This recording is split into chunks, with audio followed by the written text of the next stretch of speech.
Hello and welcome to Millennial Strengths. I'm Bryant Ramirez and this is episode 1. Thank you very much for joining me today. I'm really excited to share with you the first episode of Millennial Strengths, Designing the Strongest Generation Ever. You might be thinking, well, what does that mean? What does that mean to design the strongest generation ever? How do we get there? And what's the whole point? Well, in order to get to there, we're going to have to step back and talk a little bit about the millennial generation. And I'll give you a perspective you may or may not have thought of, but a perspective nonetheless. We'll walk through strengths. What do strengths mean? And walk through a little bit about strength psychology. And it really all starts with talent. And then we're going to walk through design. We're going to start thinking about what design means and how that integrates with talent and strengths and the way that millennials tick. And finally, we'll wrap this up all together and look a little bit at the role of coaching. This is meant to be a bit of an introduction to millennial strengths, to introduce some concepts that we'll be talking a lot about over the course of this podcast, and we may be bringing up from time to time. So it would be good to bookmark this podcast as a sort of signpost for the rest of the series, however long it lasts, and I hope it lasts quite a long time. So those of you that are engaged, those of you that are really excited, those of you who want to share your thoughts, please feel free to send me a message, facebook.com/millennialstrengths. You can find me on Instagram at millennialstrengths, or you can email me, millennialstrengths@gmail.com. I'm looking forward to hearing from you to make this podcast the best experience we can have. So let's get started. Let's talk a little bit about the millennial generation. I was born in 1988, the midpoint of the millennial generation. Gallup identifies the millennial generation as those who were born between 1980 and 1996. So right there, smack dab in the middle. Now, what makes us unique? What makes our experiences different than any other generation? Well, I would argue we are the bridge between the analog and the digital world. I remember a time where we had a phone that was plugged in and we had to sit next to the phone to get a phone call. We couldn't just text somebody on the go and make a change to a plan. No, we had to stick to our plans, right? And we didn't have a time where we were born when we can stream from the sky any said song you want or any said video. If you want to watch a video again, you had to record it on a VHS tape. Or if you want to listen to your own set of songs, you had to create a mixtape. And I created mixtapes when I was 10, 11 years old. So I remember those times very vividly. And of course, I remember the time where the shift happened. So what was this shift? And I would say that millennials didn't create the digital age. The baby boomers and the Gen Xers definitely created the digital age, created the internet, created the foundational blocks for the way our digital society runs today. So what did the millennials do? What we did was we took this framework, we took this foundation, and we connected it together. I've been seeing a lot about the unfortunate death of AIM, AOL Instant Messenger. Now, those of you out there remember the time where you had an AIM account and your screen name was your identity. Your away message was your profile. This was before there was a Facebook, before there was a MySpace. Perhaps Friendster existed.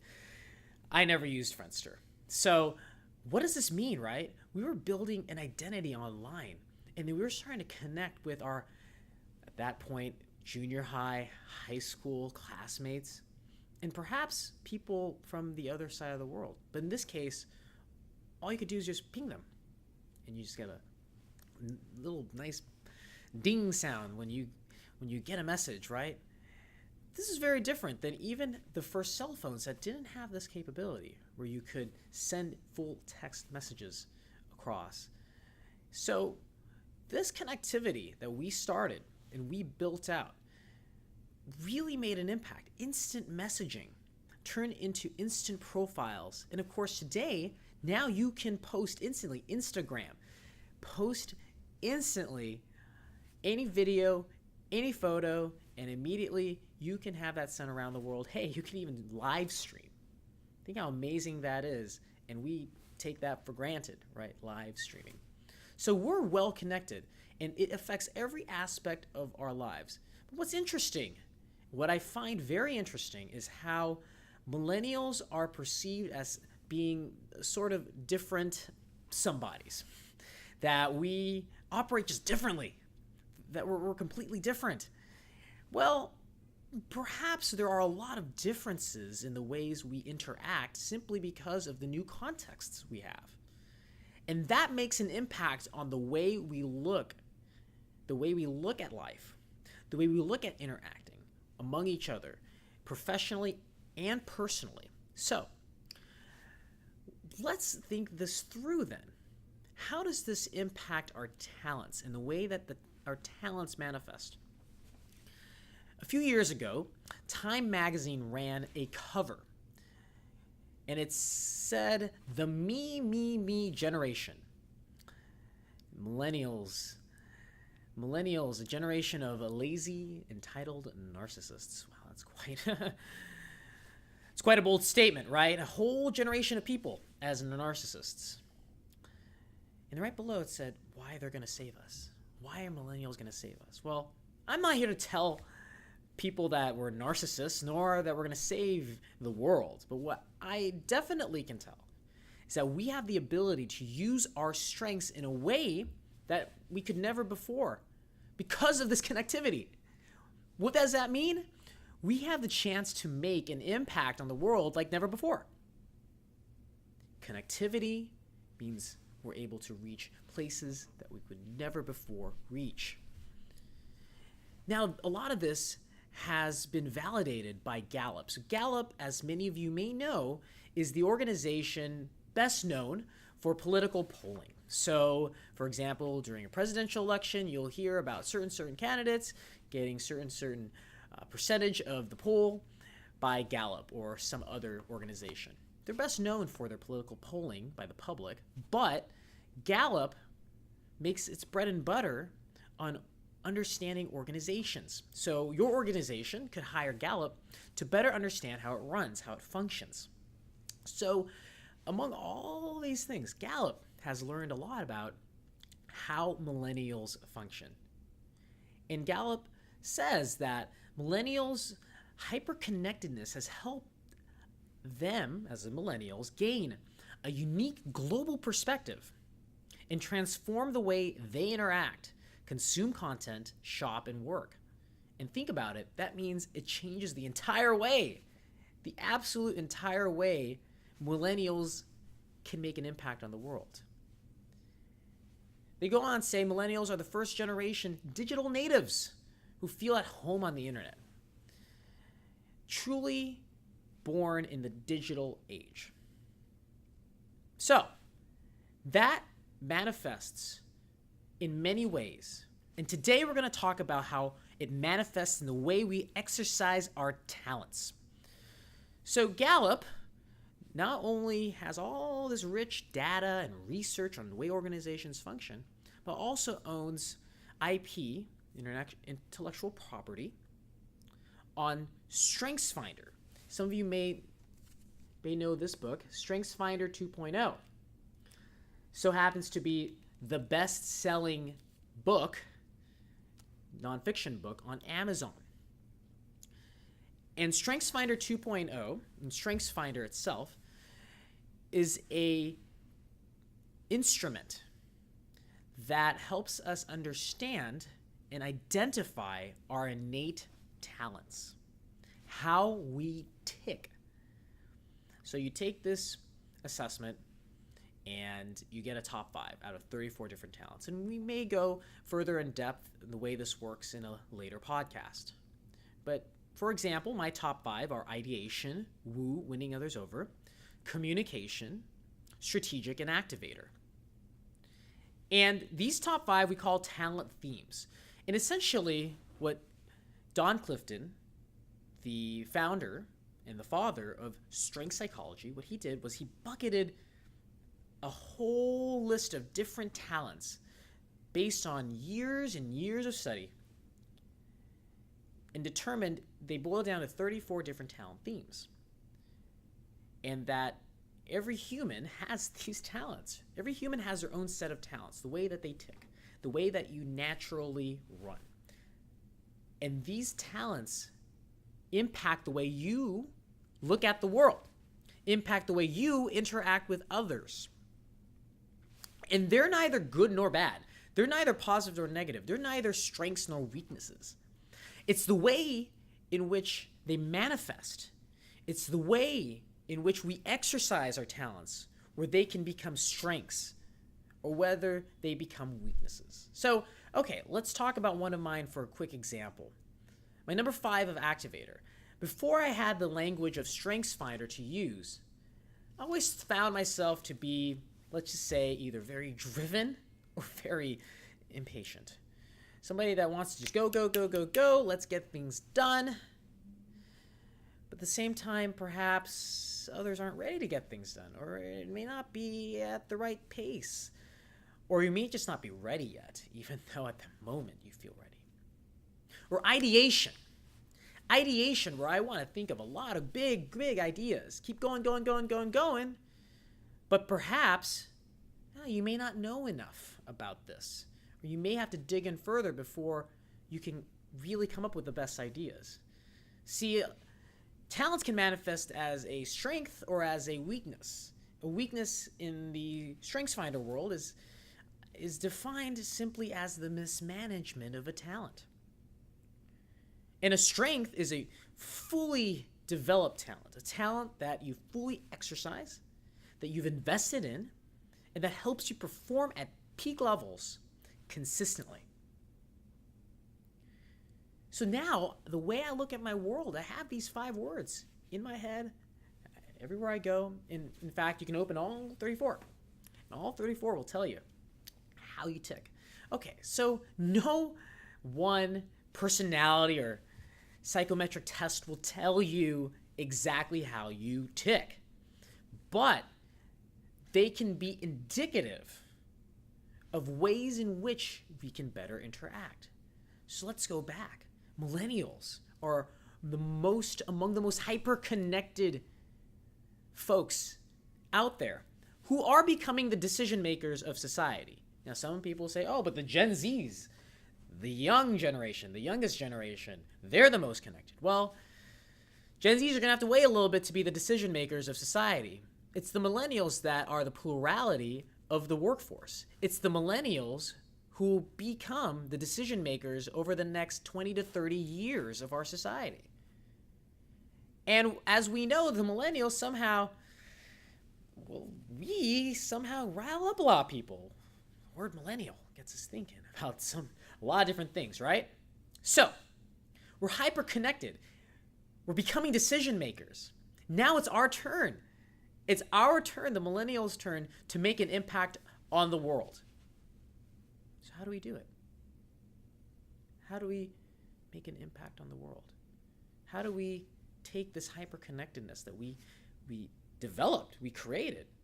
Yes, we may have used the tools that were created by generations from the past, but we're the ones who adopted quickly.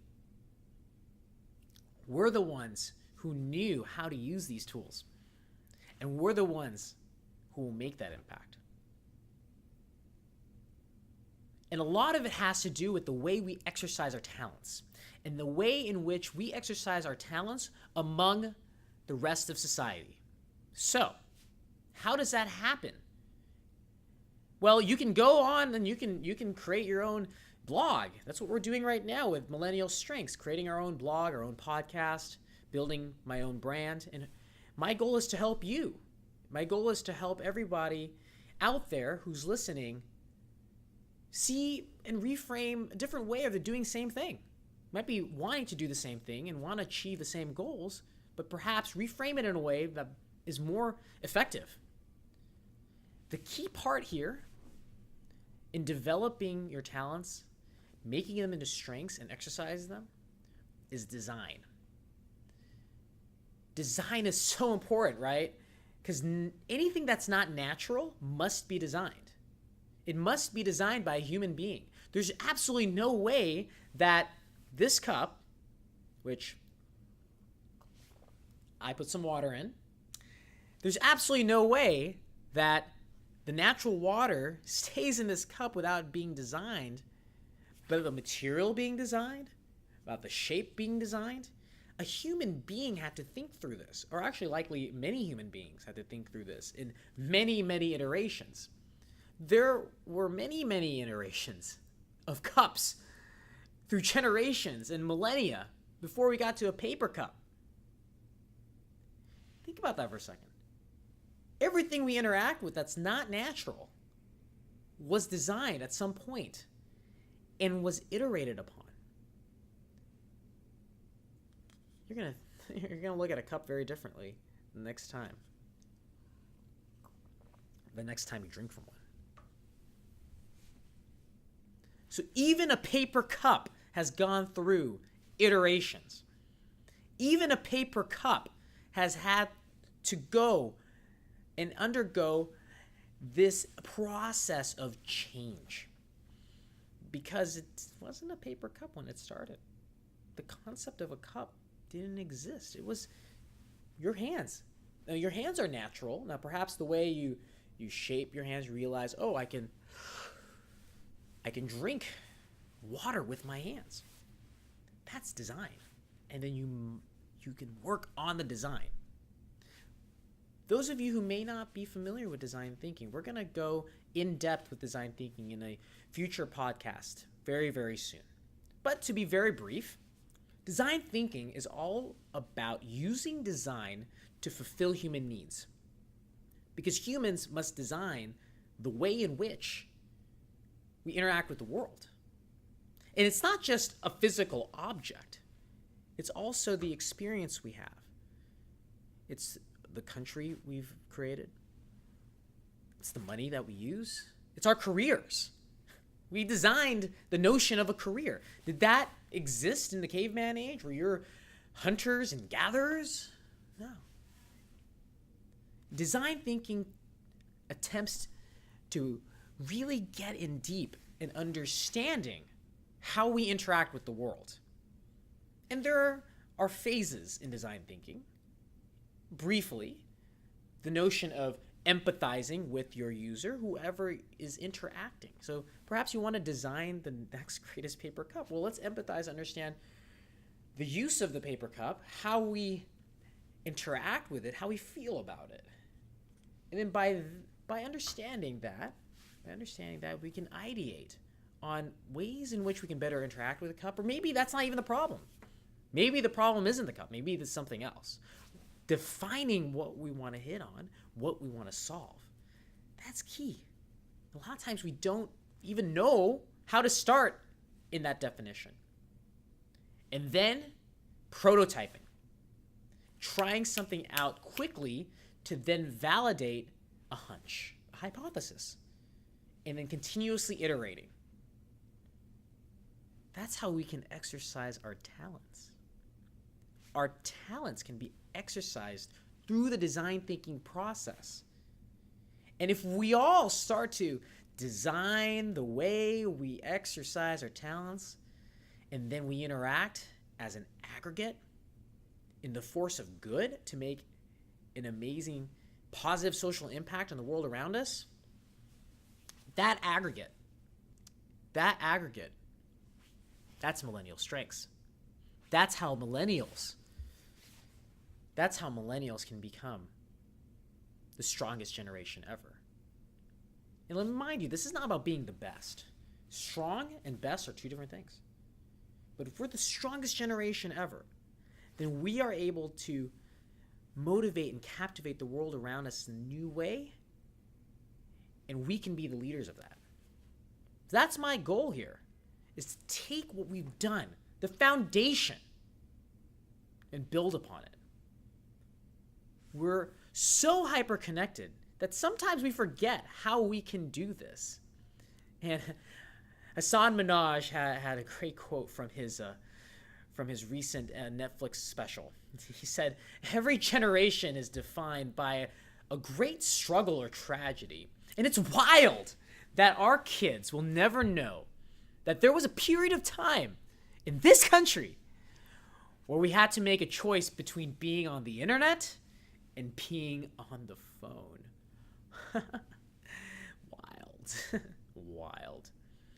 I'll leave you with this. Coaching and why it matters. Mark Zuckerberg recently spoke to Harvard's class of 2017 and told a story about him just sitting at night thinking about launching Facebook. And he got excited about connecting the community. And then he got excited about connecting the world. And he saw in his head the design of the way in which we all interconnect. And he said, the thing is, it never even occurred to me that someone might be us. As in, he and his friends who became his team. They were just college kids. They wanted to make something new. And they weren't thinking about making a company. They're just thinking about, as he says, the idea was so clear to us that all people want to connect. So we just kept moving forward day by day. A change in the world that seems so clear that you're sure someone else will do it, but they won't, so you will. No one does what they begin. Ideas don't come out fully formed. They only become clear as you work on them. You just have to get started. And that's where a coach can make the most impact.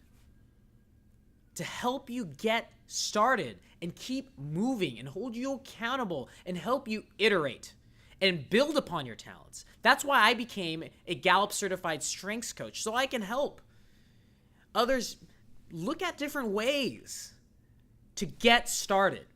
Because look, just because you get started on one thing doesn't mean you stop with that one thing, because that one thing turns into another thing you want to get started, and that next thing you want to get started turns into another thing you want to get started. That's the way we make an impact on the world. That's the way we make a change on the world. And that's the way we exercise our millennial strengths.